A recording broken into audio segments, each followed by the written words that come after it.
As the gentleman from Alabama, Mr. Palmer. Thank you, Mr. Chairman. Mr.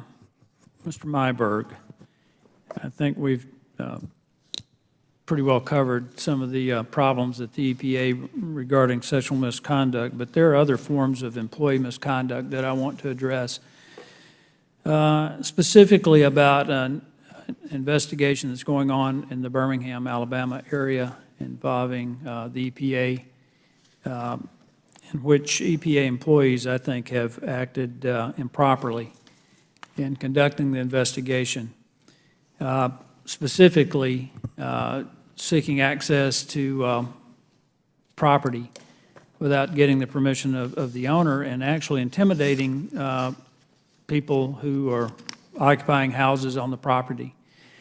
I have an affidavit here in which one of these people who reside on the property made these allegations that officials of the U.S. Environmental Protection Agency, the EPA, approached me to seek permission to test the property. The EPA officials presented me with a document to sign to allow them to sample the yard. The EPA representative was acting very intimidating and informed me that I needed to sign the release over even though I did not own the property, which is a clear violation. I felt very intimidated and compelled to sign the release even though I did not want to do so. Upon signing the release, I asked the EPA official what was so urgent in trying to obtain access to my yard.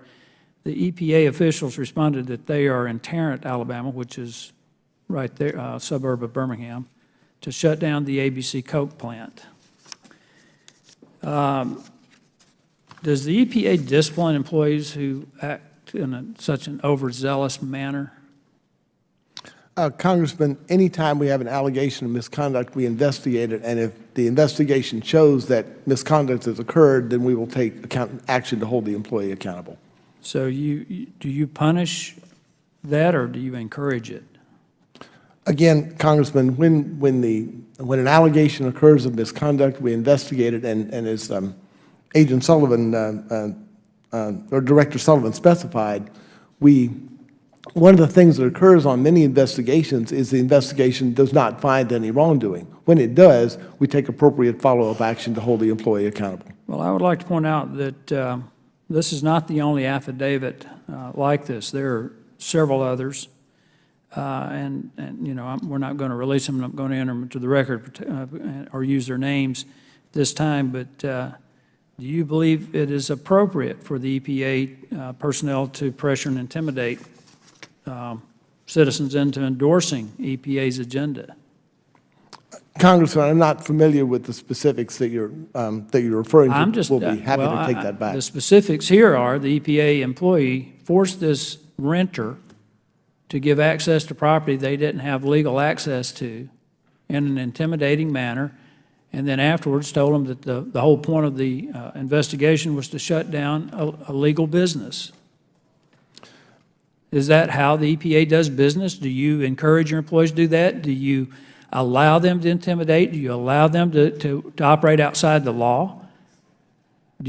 Are you aware that this goes on? Congressman, again, I'm not familiar with the specifics of the cases you're I'm asking you in general. In general, we ask employees to behave in accordance with good, solid standards of professional conduct. Well, they don't always. Do you believe it's appropriate for EPA employees to seek to shut down a legitimate business that employs many people? Again, Congressman, our job is to go out and to enforce the law, to make sure that people are protected and the laws are followed. That is what we do. Let me tell you, I've got a number of issues with EPA, how they do business, how they handle their investigations. Senator Richard Shelby, Senator Jeff Sessions, and I sent a letter to Administrator McCarthy and Regional Administrator for Region 4, Heather McTeer-Toney, back on February 26th of this year, asking for information about the EPA's investigation of this area, and got a letter back saying that with respect to your concerns about the EPA's enforcement approach and/or theories of liability against any PRP associated with the site, unfortunately, the EPA cannot engage in any level of discussions with third parties, including members of Congress, as articulated in the memorandum, and I've got the memorandum here, that seems to me to undermine our oversight ability, and I intend, Mr. Chairman, to look into this further. I would like to enter my letter and the EPA's response into the record if there are no objections. Without objection, so ordered. I yield the balance of my time. Thank you, Mr. Chairman.